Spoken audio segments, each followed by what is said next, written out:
Planetary assessment, Earth. Indigenous species designation, Homo sapiens. Technological TIR, pre-FTL. Political cohesion fractured. Threat index, negligible. The galactic dominion had catalogued thousands of worlds, and Earth did not impress them. Its dominant species had no unified planetary authority, no faster-than-light capability, no stellar defenses worthy of note. Their broadcasts were filled with internal conflict, competitive economies, ideological schisms, and entertainment that glorified violence they rarely directed beyond their own atmosphere. From orbit, the planet glowed beautifully, blue oceans, white cloud bands, sprawling continents, but beauty did not equate to danger.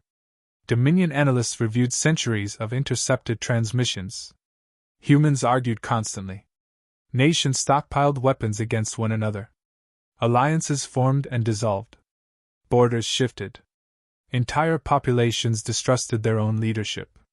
To the Dominion, unity was strength. Earth displayed none. A divided species, history proved, always collapsed under coordinated pressure. A senior strategist presented the conclusion to the High War Council.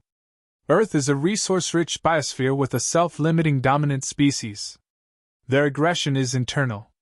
Redirected externally, it will fracture them further. We anticipate surrender within 72 planetary rotations. Charts supported him. Military expenditure was high, but decentralized. Command structures were separate. Language barriers remained. Cultural identities superseded planetary identity. The Dominion had conquered hive minds, warrior empires, even psionic collectives. Humanity looked chaotic by comparison. One junior xenobiologist requested permission to add context.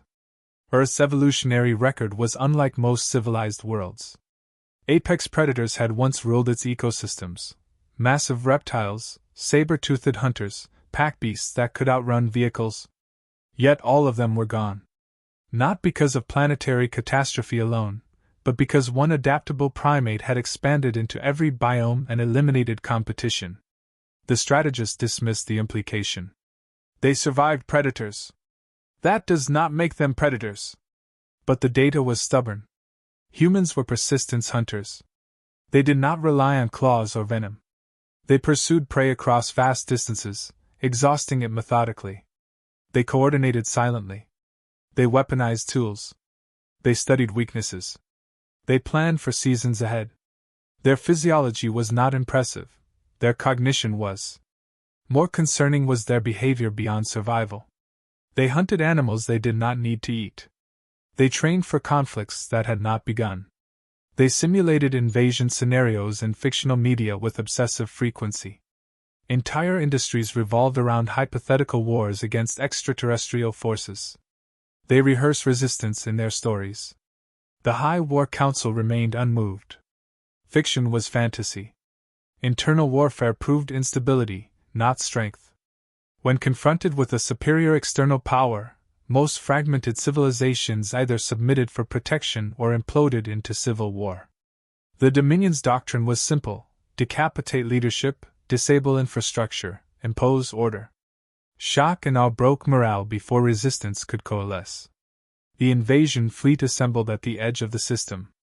It was not a full armada, only a pacification contingent. Orbital superiority platforms. Atmospheric suppression craft. Ground enforcement units. More than sufficient for a pre-FTL world. As the fleet translated into orbit, human detection systems responded immediately. Satellites shifted trajectories. Military channels spiked with encrypted traffic. Civilian networks flooded with speculation and panic. News anchors spoke over one another. Governments issued statements demanding identification. Religious leaders proclaimed prophecy. Financial markets crashed within minutes. From orbit, Dominion commanders watched for fragmentation. They expected competing missile launches, independent military mobilizations, regional skirmishes over dwindling resources. Instead, something unexpected occurred. Within hours, global military communication frequencies synchronized. Hostile states declared emergency ceasefires. Rival powers shared satellite imaging in real time. Naval fleets repositioned not toward each other, but outward. Underground command bunkers activated simultaneously across continents. Nuclear arsenals were either launched nor withdrawn, they were placed on coordinated standby. Public networks went dark by deliberate choice, not collapse. Civilian chatter diminished as centralized emergency protocols took precedence. Amateur radio frequencies filled the silence. Analog redundancies replaced digital convenience. The noise resolved into pattern. Dominion observers recalculated. This was not panic. It was consolidation. The junior xenobiologist transmitted one final annotation to the fleet command before surface operations commenced. Recommendation: revise classification. Species exhibits rapid threat unification response. Evolutionary history indicates extreme competitive pressure. Internal conflict may function as adaptive conditioning rather than weakness. The strategist ignored it. Orbital cannons powered. Targeting grids locked onto strategic military installations, communication hubs, and power infrastructures. The Dominion would demonstrate superiority swiftly and decisively. Resistance would fracture once leadership was neutralized. On the surface, sirens echoed across cities. Families descended into shelters. Soldiers mobilized with focused urgency rather than confusion. Fighter jets scrambled. Submarines submerged. Missile defense arrays rotated skyward. The Dominion believed they were initiating conquest. They did not yet understand they were triggering selection pressure. Earth did not breed prey. Dominion dropships pierced the upper atmosphere expecting disorganized retaliation. Their models predicted riots, leadership paralysis, and fragmented counterattacks. Instead, they encountered silence where command chatter should have been and resistance where surrender was anticipated. Urban centers did not erupt into chaos. They hardened. Power grids rerouted within minutes of orbital strikes. Civilian traffic systems shut down to clear corridors for military movement. Emergency frequencies shifted to encrypted bands the Dominion had not yet deciphered. Drone swarms lifted from rooftops in coordinated patterns, not random civilian panic, but directed reconnaissance. Ground units advanced into major cities assuming technological superiority would compensate for unfamiliar terrain. Their armor deflected small arms fire with ease. Energy shields absorbed ballistic impacts. The Dominion had pacified worlds with less effort. Then casualties began. Improvised explosive devices detonated beneath transport walkers, not placed crudely, but engineered to exploit joint articulation points. Civilian quadcopters modified with shaped charges struck sensor clusters. Sewer systems became mobility corridors for human fighters who understood every tunnel, every maintenance shaft, every blind angle between skyscrapers. Dominion thermal imaging struggled as heat signatures multiplied and dispersed deliberately. Reports filtered upward. Enemy retreats upon engagement. Enemy reappears at flanks. Enemy adapts to weapon discharge patterns. The Dominion categorized resistance as insurgency. Yet insurgencies normally relied on morale-driven defiance. Human resistance displayed strategic patience. They did not charge fortified positions for symbolic victory. They withdrew, observed, recalibrated, and struck where armor was thinnest. Orbital analysts began revisiting archived xenobiological data. Humanity had not evolved in a balanced ecosystem. Earth was hypercompetitive. Predation was constant. Even herbivores possessed lethal defenses: horns, venom, crushing mass. Survival required anticipation. The human lineage had no natural weapons beyond endurance and cognition. To compensate, they developed tools. Tools became extensions of biology. Over millennia, that reliance sharpened neural pathways for problem-solving under stress. Persistence hunting was more than a food-gathering method. It was doctrine encoded into culture. Early humans tracked prey across kilometers, forcing it into exhaustion through relentless pursuit.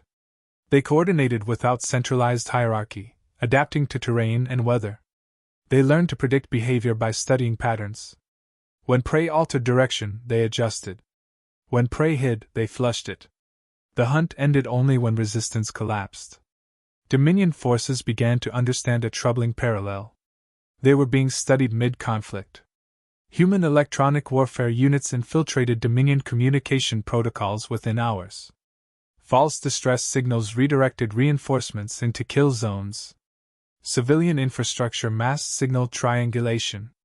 Analog communication, paper maps, line-of-sight signals, hardwired networks, reduced vulnerability to interception. Humans willingly abandoned convenience to gain tactical opacity. A Dominion commander ordered a concentrated assault to crush resistance through overwhelming firepower. Entire city blocks were targeted for neutralization. Before bombardment, human forces had already evacuated and seeded decoys. Heat signatures mimicked troop concentrations while actual units repositioned elsewhere. Precision-guided munitions destroyed empty structures. Casualty ratios shifted gradually, then sharply. Dominion soldiers reported psychological strain. Humans did not display predictable fear responses. When one defensive position fell, another activated. When communication towers were destroyed, backup networks emerged. Civilians participated not through reckless heroism but logistical efficiency, transporting supplies, fabricating components, providing intelligence. Resistance was not centralized, it was distributed. The High War Council dismissed early concern. Prey struggles hardest before submission. Yet data contradicted the assumption.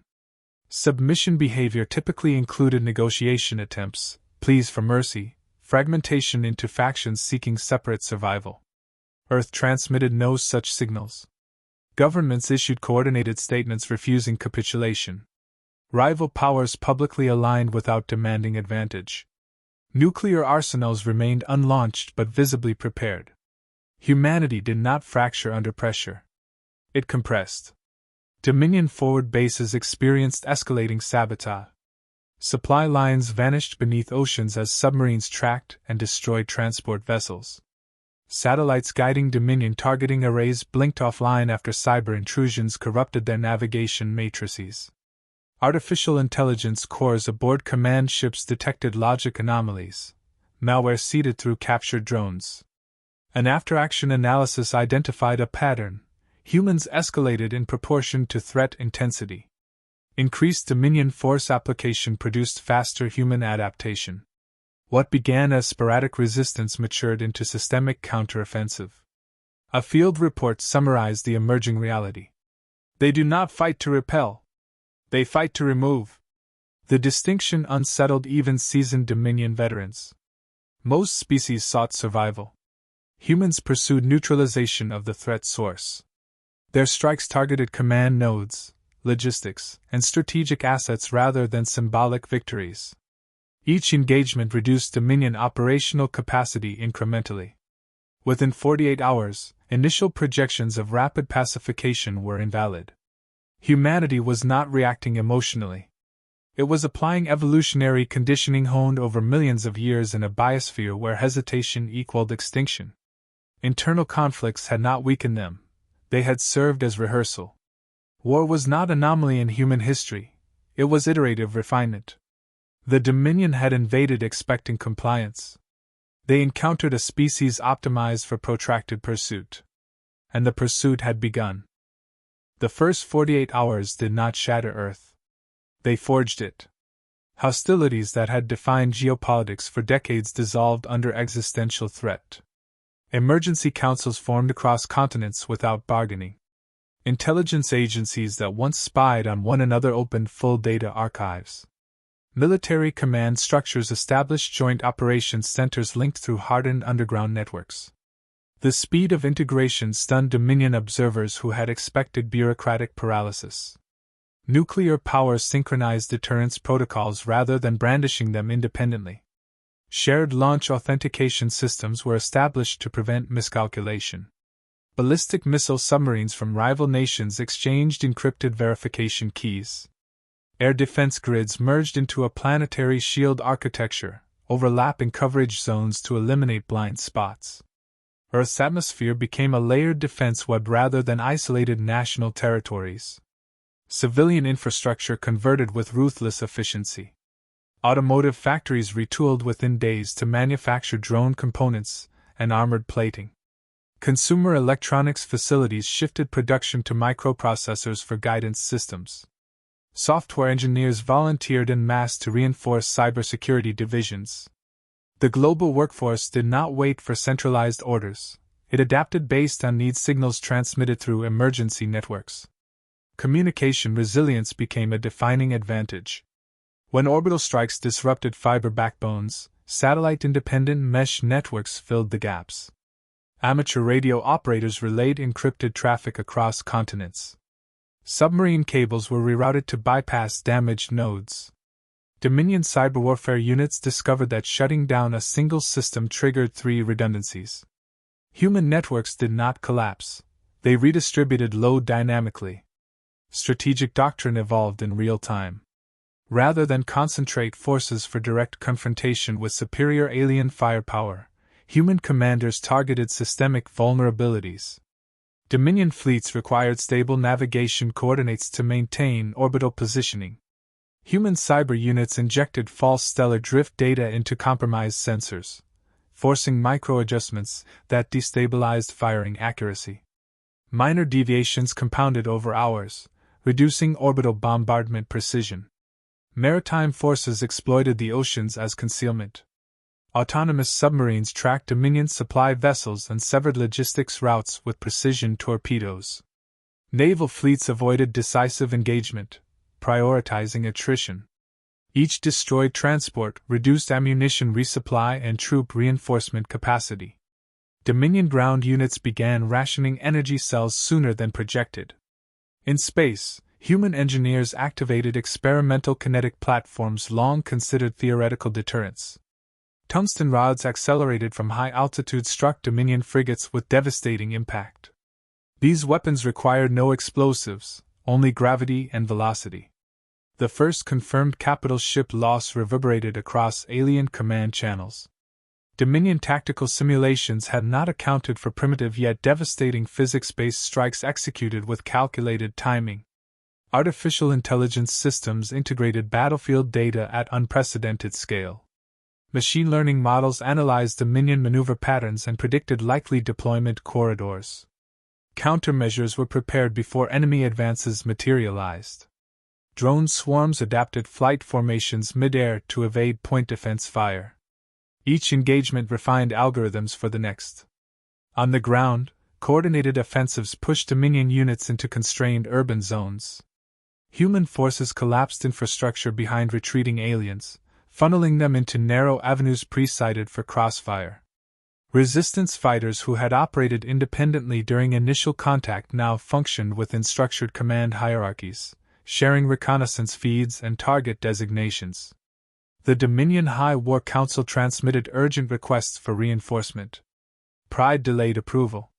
Initial intelligence still classified Earth as inferior. Yet telemetry from the fleet told a different story: sustained losses, declining supply reserves, compromised communication integrity. Humanity sensed the shift. Psychological operations intensified. Broadcasts in Dominion linguistic frequencies transmitted curated footage of destroyed alien vessels. Encrypted channels leaked falsified casualty projections to amplify internal uncertainty. The message was deliberate: the invader was not invincible. Then came coordinated escalation. Orbital debris fields were manipulated through controlled detonations, transforming destroyed satellite fragments into high-velocity shrapnel clouds. Dominion ships attempting repositioning encountered unpredictable impact hazards. Gravitational minefields, experimental devices designed to distort microorbits, activated along probable retreat vectors. Escape routes narrowed. For the first time since entering the system, Dominion commanders considered withdrawal. They discovered Earth had anticipated that outcome as well. Missile batteries held in reserve targeted propulsion arrays rather than hull plating, aiming to immobilize rather than annihilate.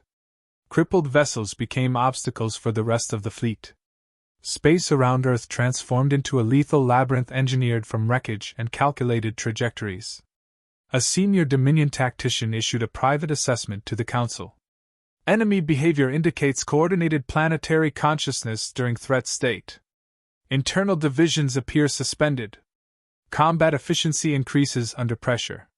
The phrase circulated through command ranks with growing clarity. Humans were not strongest individually.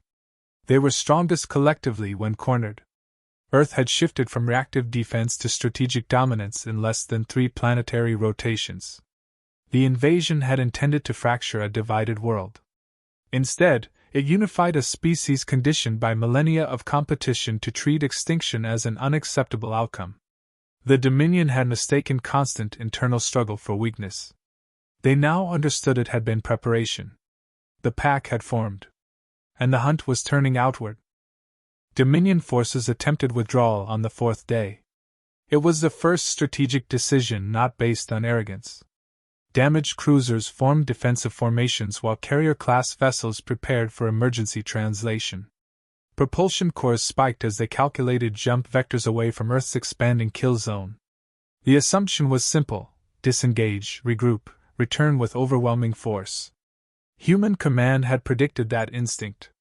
Targeting priorities shifted instantly. Long-range missile platforms locked onto propulsion arrays rather than weapon batteries. Kinetic strikes focused on engine housings. Precision cyberattacks overloaded navigational subsystems at critical calculation moments. Several Dominion ships initiated translation sequences only to misalign by fractional degrees, enough to catastrophically rupture drives. The debris field thickened. Escape corridors narrowed into traps. The first intact Dominion frigate disabled near Earth's orbit became humanity's greatest asset. Boarding teams breached with calculated speed. Resistance within was fierce but brief. Alien defensive systems were formidable, yet unfamiliar architecture became opportunity once captured. Engineers and AI specialists flooded the vessel's core systems before self-destruct protocols could cascade. Reverse engineering began immediately. Human scientists did not require full comprehension of alien physics to replicate function. They mapped energy flow, structural composition, and drive geometry. Within days, prototypes of modified propulsion units were tested in controlled environments. Within weeks, hybrid vessels emerged, human hulls reinforced with Dominion-derived FTL components. Adaptation was not gradual, it was relentless. The Dominion High Council watched in disbelief as sensor logs confirmed unauthorized activation of their own drive signatures within the Sol system. Humanity did not merely defend its territory. It prepared to cross the void. Strategic debate unfolded within Earth's unified command. The question was not whether retaliation was justified. It was how absolute it should be. Total extermination of the Dominion military infrastructure was technologically feasible if momentum continued. Yet humanity understood power differently than its adversary. The objective was not vengeance. It was removal of future threat. The first human FTL fleet emerged at the outer perimeter of Dominion-controlled space with surgical intent. Reconnaissance identified shipyards, weapons fabrication complexes, and command nexuses. Civilian population centers were catalogued and excluded from target matrices. The message was precise: military aggression would be dismantled, not mirrored blindly. Dominion defensive fleets mobilized to intercept. They expected brute force retaliation. Instead, human vessels executed asymmetric maneuvers, exploiting vulnerabilities mapped from captured systems. Targeting algorithms anticipated shield frequency modulation. Electronic countermeasures replicated Dominion identification codes to infiltrate tactical networks for microseconds, long enough to disrupt coordinated firing solutions. Shipyards fell first. Orbital construction rings shattered under synchronized kinetic bombardment. Power cores were neutralized with calculated EMP pulses that disabled infrastructure without planetary devastation. Supply depots ignited in controlled chain reactions. The Dominion's capacity to project force eroded rapidly. Alien command channels filled with fragmented directives. Some demanded escalation to species-level annihilation. Others urged surrender to prevent systemic collapse. The High Council, once assured of Earth's insignificance, now faced extinction of its own supremacy. The decisive confrontation occurred above the Dominion capital. Human fleets surrounded the defensive perimeter but did not immediately fire. Instead, a transmission penetrated every military frequency. Hostilities cease now. Demilitarization is mandatory. Refusal guarantees irreversible disarmament. The Dominion's final armada assembled in defiance. Pride compelled resistance. The ensuing engagement was swift and mathematically decisive. Human forces targeted command ships, severing coordination before full engagement cycles could execute. Without synchronized command, Dominion vessels fragmented into isolated combatants. Within hours, the armada was reduced to drifting hulks. Silence followed.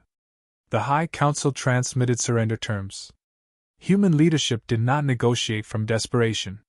Conditions were unambiguous: complete dissolution of offensive fleets, dismantling of weapons production facilities, unrestricted access to scientific archives, and formal recognition of Earth as sovereign equal within galactic governance. Enforcement mechanisms were embedded within Dominion infrastructure to prevent rearmament. The Dominion accepted. Not out of mercy received, but because resistance no longer offered survival. Human fleets withdrew once compliance protocols were verified. They did not occupy worlds. They did not enslave populations. They left behind a civilization permanently stripped of conquest capability. Across the galaxy, observers recalibrated their assessments. Earth had been invaded under the assumption of weakness. It responded with unity, adaptation, and calculated dominance. It demonstrated restraint not from inability, but from choice. The lesson propagated faster than any fleet. Humanity did not seek empire. But it ensured that no empire would ever mistake it for prey again. The war ended, but its consequences expanded outward faster than any fleet. Across interstellar networks, fragmented transmissions from the defeated Dominion spread through trade corridors and diplomatic channels. Military archives once sealed behind layers of classification were opened under the terms imposed by Earth. Strategic doctrines that had governed conquest for millennia were dissected and studied by observers who had never questioned Dominion's superiority. The galaxy adjusted its perception of humanity in real time. Earth did not follow victory with expansion. No occupation fleets established permanent garrisons in foreign systems. No tribute demands were issued beyond agreed reparations. Instead, human envoys arrived bearing data, scientific exchanges, defensive treaties, proposals for cooperative infrastructure. The contrast unsettled civilizations accustomed to dominance equating to control. A new doctrine emerged from Earth's unified command structure and was transmitted publicly to every known polity. Humanity would defend itself without hesitation. Any act of aggression would be met with overwhelming counterforce. Civilian populations would not be targeted as instruments of leverage. Military threats would be dismantled at their source. Alliances were welcomed, but submission was neither requested nor accepted. The statement was neither boastful nor conciliatory. It was definitive. Former Dominion officers found themselves lecturing in academies where strategy once revolved around expansion. Their curriculum now included a mandatory case study, Earth. Analysis focused not solely on technological adaptation but on sociological variables. Human internal conflict, previously catalogued as weakness, was reclassified as stress conditioning. Competitive governance systems had produced redundancy and innovation under pressure. Diverse cultures, rather than fragmenting response, supplied parallel problem-solving pathways. Other species noted additional anomalies. Humans weaponized curiosity. Captured technology was not hoarded in secrecy but examined, iterated upon, and improved. Within years, hybrid propulsion systems became standardized among allied worlds. Medical advancements derived from Dominion biotechnology were shared across trade networks. Infrastructure projects connected systems previously isolated by economic disparity. Power radiated from Earth not as coercion but as influence. Yet the memory of retaliation remained vivid. Simulations conducted by neutral observers demonstrated the same conclusion repeatedly. A second invasion of Earth would likely result in permanent elimination of the aggressor's military capability. The cost-benefit analysis for hostility collapsed. fear evolved into respect. On Earth, unity did not dissolve immediately after victory. Defensive integration remained active. Joint command structures transitioned into cooperative research initiatives. Military industries scaled back from wartime output but retained rapid mobilization frameworks. Civil defense education incorporated lessons from the invasion. Humanity refused complacency. Cultural shifts followed. Art, literature, and education reframed humanity's self-image. The narrative of fragility gave way to acknowledgement of resilience. Children studied not only the battles but the coordination that made survival possible. The emphasis was clear: survival had not been accidental. It had been earned through collective action. In distant systems, younger civilizations adopted elements of the human doctrine preemptively. Distributed networks replaced centralized vulnerabilities. Cooperative defense packs formed before threats materialized. The concept of planetary unity during crisis became a strategic norm rather than anomaly. A former Dominion historian, once tasked with chronicling expansion victories, recorded a final reflection for galactic archives. "We believed intelligence ensured dominance. We believed technological superiority guaranteed obedience. We misjudged a species forged in perpetual competition. Earth's inhabitants did not conquer because they desired territory. They retaliated because survival demanded finality. Trade routes flourished under newfound equilibrium. Scientific collaboration accelerated exploration beyond known sectors. Humanity participated not as overlord but as peer, albeit one whose deterrence capability was universally acknowledged. The galaxy learned a recalibrated hierarchy. Apex status was not granted by birthright or fleet size alone. It was defined by adaptability, unity under existential threat, and the resolve to eliminate danger without succumbing to indiscriminate destruction. Earth remained what it had always been, a world shaped by volatility. Storms, tectonic shifts, predation, and scarcity had sculpted its dominant species into something both cooperative and relentless. The invasion had merely revealed that truth on an interstellar scale. No empire would classify it as prey again. In the quiet that followed conflict, a new understanding settled across the stars. The dark between worlds had once concealed unknown horrors. Now it carried a different certainty. Where Earth stood, extinction met resistance.